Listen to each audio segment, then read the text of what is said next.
les essais pour écouter ma voix. Vas-y, tu peux refaire. Tu peux me faire passer ? Non, ça va te stresser.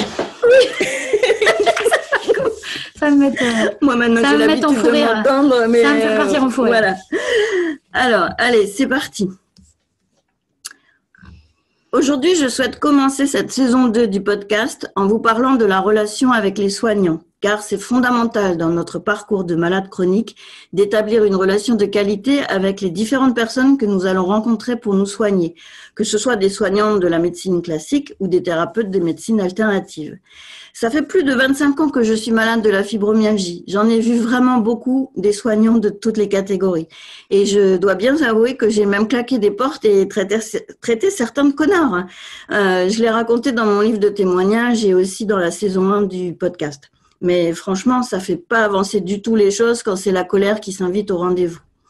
Dans cette saison 2 du podcast, je souhaite mettre le focus sur les 12 questions fondamentales à se poser pour mieux vivre avec la fibromyalgie, mieux vivre avec la maladie chronique. Alors, commençons par les relations avec nos soignants. Et comme pour moi, dans mon parcours avec la fibromyalgie, mon soignant principal a toujours été mon kiné, je vous propose de parler kiné aujourd'hui. En plus de 25 ans, j'en ai connu je ne sais pas combien, à raison d'une ou deux ou trois séances par semaine.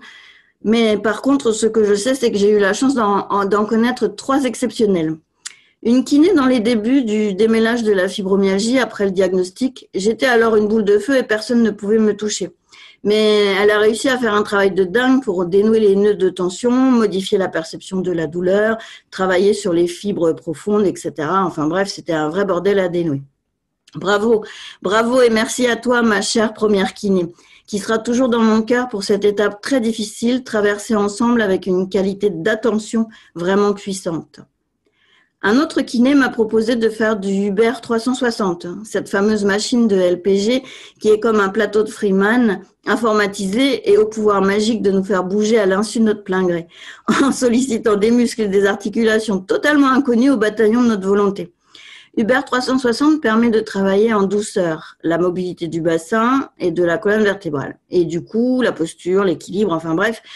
Si vous suivez sur Instagram ou YouTube, le super kiné Majeur Mouvement, il en parle assez souvent et vraiment beaucoup mieux que moi. En tous les cas, merci à mon kiné expert en Uber 360 d'avoir été patient, à m'observer bouger et progresser de petits progrès en petits progrès. Et de faire les réglages pour que petit à petit, ça travaille toujours mieux avec tous ces trucs partout dans notre corps qui nous permettent d'être en mouvement. Et aujourd'hui, j'ai l'honneur et la grande joie de vous présenter Virginie, ma super kiné. Je ne vous dis pas son nom ni sa ville, car il faut bien préciser que les professionnels de santé n'ont pas trop le droit de faire de la communication, qui pourrait être assimilée à de la publicité. Bonjour Virginie, et merci d'accepter de venir devant le micro, malgré ton planning rempli à ras-bord. Pour commencer, je dois préciser que ton massage est d'une qualité exceptionnelle de précision. J'en reviens pas. À chaque fois, tu trouves toujours le point douloureux du jour sans que je te dise où il est. Et ça fait vraiment beaucoup de bien de semaine en semaine, selon les évolutions des douleurs et de l'humeur. Tiens, justement, en parlant d'humeur, comment fais-tu pour être toujours si joyeuse à chaque rendez-vous ? Eh bien, bonjour Hélène, merci de m'avoir accueillie aujourd'hui dans ton podcast. Et cette bonne humeur, figure-toi qu'elle est intrinsèque. Bien souvent, on a tous des personnalités différentes. Certains sont plus joyeux, d'autres plus taciturnes. Je fais partie de ces gens joyeux et optimistes. C'est pourquoi, en fait, je ne me force pas. C'est un petit peu en moi. Cela dit, toutes les études qui ont été menées récemment ont montré que cette attitude positive entrait en jeu dans beaucoup d'effets placebo pour les prises en charge, comme un effet très valorisant du traitement, comme un effet qui vraiment va rendre la relation entre le patient et le soigné beaucoup plus efficace. Bien sûr, on ne peut pas aboutir à ce résultat sans aimer son métier. Et ça fait partie aussi des choses qui comptent beaucoup. C'est l'amour, l'envie de pratiquer correctement son métier et d'essayer chaque séance d'apporter un maximum de choses pour le patient et d'en tirer la satisfaction professionnelle qui va de soi. Donc, en résumé, nouer le dialogue avec le patient avec une bonne dose de positivisme et de joie, c'est déjà un très bon début pour commencer des séances de kiné. Ah oui, ça c'est sûr. Justement, ça fait plus de 25 ans, comme je le disais, que je suis malade de la fibromyalgie et j'ai déménagé je sais pas combien de fois et puis évidemment à chaque fois retrouver le kiné, c'est la grosse priorité. Et ça peut devenir une vraie galère. Une fois, on m'avait dit « Ah non, pas les malades chroniques !» en faisant des gestes d'horreur comme si j'avais la peste ou le choléra. Incroyable, mais vrai. Ou bien, des fois, tu te retrouves dans une salle avec une douzaine de personnes, chacune allongée entre deux parois, et hop, le kiné qui fait son marathon de l'un à l'autre, avec 2 ou 3 gestes de massage façon étalage de crème solaire, et pof, des électrodes ou un truc chaud sur le cou, et puis voilà, tu passes 20 minutes ta séance toute seule, dans le brouhaha général, et rien de personnalisé pour ta douleur. Enfin bref, je pourrais en raconter de toutes les couleurs des conditions d'accueil, parfois déplorables et inadaptées, mais je préfère vraiment que toi, Virginie, tu nous racontes ce que c'est pour toi un malade chronique. Alors, pour moi, un malade chronique, c'est avant tout un malade, c'est avant tout un patient. Mais on peut les différencier des patients qui vont venir ponctuellement. Par exemple, pour une entorse de cheville, l'orthopédie classique évolue assez favorablement dans la plupart des cas, ce qui fait que la prise en charge est beaucoup plus courte et avec des objectifs beaucoup plus concrets à atteindre. Pour moi, le patient qui se présente avec une maladie chronique, c'est un patient qu'on va devoir suivre sur plusieurs semaines, plusieurs mois et souvent même sur plusieurs années. C'est pour ça qu'il est important d'emblée de créer un lien, une alliance avec cette personne pour trouver les objectifs en fait communs qu'on peut attendre de ces séances de kiné. C'est un travail de longue haleine, mais c'est un chemin qu'on doit parcourir ensemble et du coup, même s'il est très long, il peut devenir très agréable si l'entente est bonne. Oui, c'est vrai. La preuve pour nous, ça fait, on en est déjà à 5 ans. Alors, t'imagines. Et un jour, tu m'avais parlé que finalement certains soignants peuvent ressentir une forme d'échec avec les malades chroniques parce que justement, on n'en finit jamais. Alors, tu peux nous expliquer ça parce que moi, je vois pas où est l'échec de nous faire du bien, quoi. L'échec, il peut être ressenti par le thérapeute parce que certaines pathologies chroniques sont évolutives et quelquefois, elles évoluent plutôt dans le sens péjoratif, vers une progression des symptômes, une diminution de la qualité de vie pour le patient.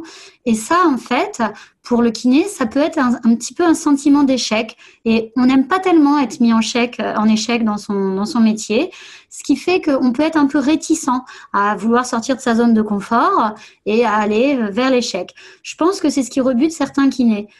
Cependant, pour la fibromyalgie en l'occurrence, chaque patient se présente avec des symptômes différents, à des moments différents de sa pathologie.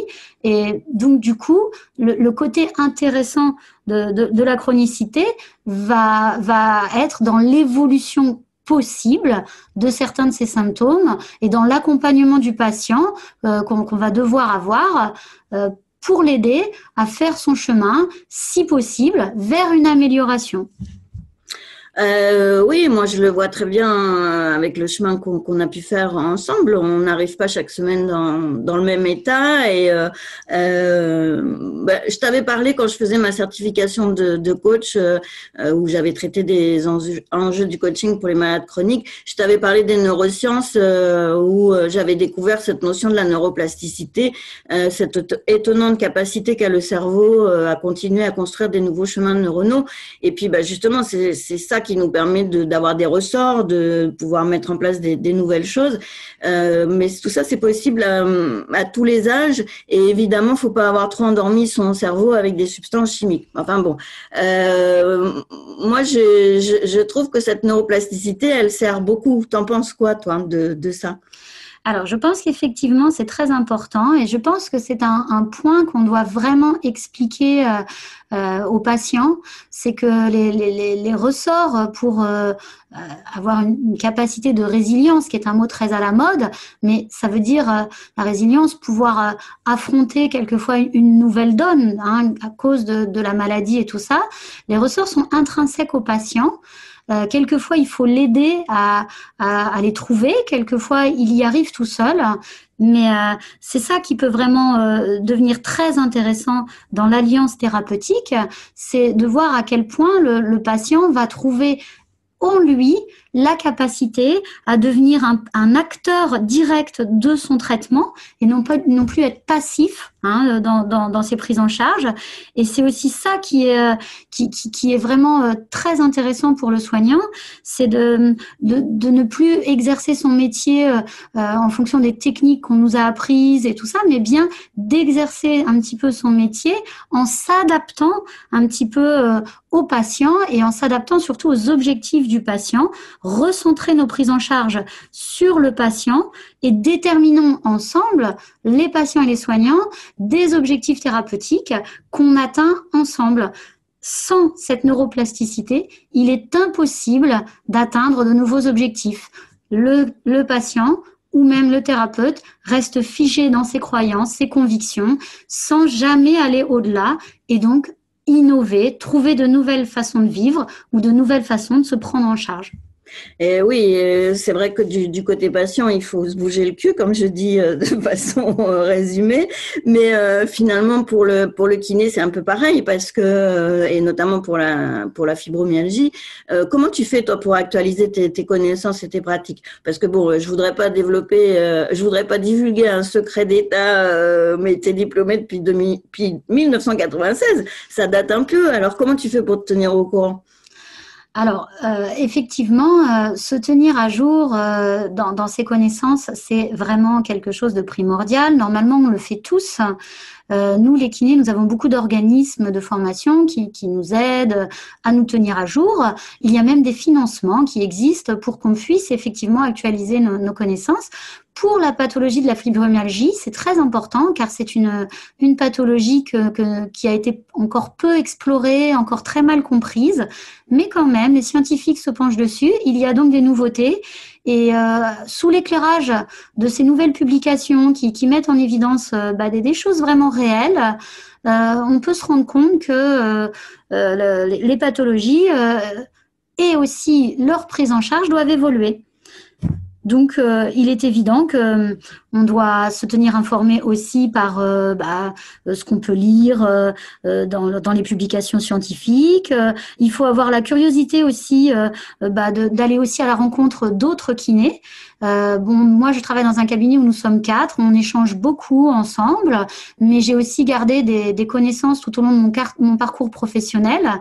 J'ai malheureusement aussi beaucoup d'amis kinés. Bon, c'est pas une tare, j'ai d'autres amis qui font autre chose, mais grâce à ce réseau amical, on peut aussi vraiment échanger, trouver des nouvelles ressources, des nouveaux axes de travail, et c'est un petit peu primordial de tenir ses connaissances à jour.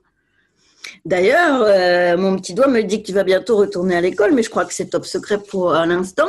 Du coup, je vais être obligée de te réinviter pour la saison 3 du podcast. Tu viendras nous raconter ton nouveau chapitre qui va s'ouvrir à la rentrée scolaire? Alors, pour l'instant, rien n'est fait, mais c'est bien évident que si tout ça aboutit, si mon projet aboutit, je serais tellement ravie que tu puisses m'inviter pour pouvoir exposer mes nouveaux apprentissages. On apprend à tout âge. Il n'est jamais trop tard pour redevenir meilleur. Donc, j'espère vraiment être invitée. Ah ben voilà un exemple de neuroplasticité. Il n'y a effectivement pas d'âge pour apprendre et pour changer plein de choses dans sa vie. C'est évident que tu seras réinvité à la saison 3 et puis du coup peut-être à la saison 4 aussi, hein, va t'en savoir. Aïe, aïe, aïe. Alors, bon, on est des vraies pupelettes, mais quand même, en conclusion, Virginie, on pourrait dire qu'avec la fibro, finalement, il faut se bouger tout le temps, au propre et au figuré. Et moi, dans mon parcours, je dirais pour conclure que le plus important, c'est de trouver le kiné avec lequel on a un bon contact et qui nous propose ce qui est adapté à la situation du moment et ça peut évoluer dans le temps. Tout ça, c'est vrai pour le choix du kiné. Mais évidemment, c'est essentiel d'avoir une attention particulière pour le choix de son médecin traitant. Et ensuite, pour le reste des autres soignants, je dirais que c'est pareil. Il faut être vigilant à la qualité du dialogue, car oui, c'est un dialogue et pas le soignant qui donne des ordres et le malade qui est soumis. Et ça, c'est vraiment important de bien se mettre dans une posture de relation soignant-patient, qui est une posture de dialogue et de chercher ensemble l'alliance thérapeutique. Tu veux nous dire encore un petit mot sur l'alliance thérapeutique, peut-être, pour conclure, hein? Je suis tout à fait d'accord. Le chemin vers la guérison, c'est un chemin qu'on doit parcourir ensemble. Le kiné ne peut pas courir devant, le patient derrière, ou vice-versa. Il faut vraiment créer cette alliance thérapeutique, avancer dans un même sens. Et c'est comme ça qu'on a le meilleur résultat. C'est comme ça que tout le monde progresse, aussi bien le soignant, parce qu'il a la satisfaction d'avoir avancé, et le patient, parce qu'il a quelquefois la satisfaction de se sentir beaucoup mieux. Et oui, donc en résumé, pour conclure cet épisode sur la relation patient-soignant, je dirais qu'on est d'accord sur les 3 points essentiels. 1, avoir une relation de qualité avec ses soignants, avec un vrai dialogue qui fait fonctionner l'alliance thérapeutique. Et 2, pour la fibromyalgie, le kiné est un soignant majeur. Pour moi, c'est le prioritaire et c'est un long chemin à faire ensemble. On le voit toutes les semaines, pendant des années, mais on peut changer pour différentes raisons. Et ce qui est ultra prioritaire, c'est vraiment d'avancer, comme tu dis, de petits pas en petits pas. Sinon, ça sert à créer que du découragement pour le patient et le soignant. Et puis en prime, ça creuse le trou de la sécu. Alors que si on avance, les douleurs s'allègent, se modifient et le rapport à la douleur est vraiment un gros sujet. Et puis 3, le dernier point pour conclure, je dirais que oui, on peut mieux vivre avec la fibromyalgie, avec la maladie chronique. Et la première clé, c'est de s'entourer d'une équipe de soignants en fonction de nos besoins et de faire nous-mêmes notre propre choix pour construire notre plan santé. Et ça, c'est vraiment être acteur de sa santé, être acteur de sa vie. Alors, bon, encore un petit mot, Virginie. As-tu lu le livre de Majeur Mouvement ou vu ses vidéos? Et qu'en penses-tu?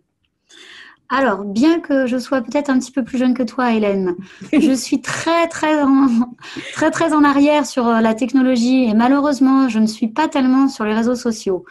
En revanche, j'ai lu le bouquin de Major Movement et je trouve que c'est quelqu'un de fondamentalement positif. Je pense qu'il peut apporter des petites réponses, des petites astuces qui sont tout à fait applicables au quotidien, aussi bien pour les patients que pour les thérapeutes. Il distille tout ça avec beaucoup de bonne humeur et de positivisme. Je trouve que c'est un bon moyen de vulgariser ce que tout le monde devrait connaître en fin de compte. Ouais, on est bien d'accord. Bon, alors, voilà, cher auditeur, tu sais tout, accroche ton casque et on part ensemble rallumer les étoiles pour mieux vivre avec la fibromyalgie, mieux vivre avec la maladie chronique. Allez, zou, roule ma poule. Voilà. Au revoir, Hélène. Merci. Bon, ça va, on n'a pas été trop redondant.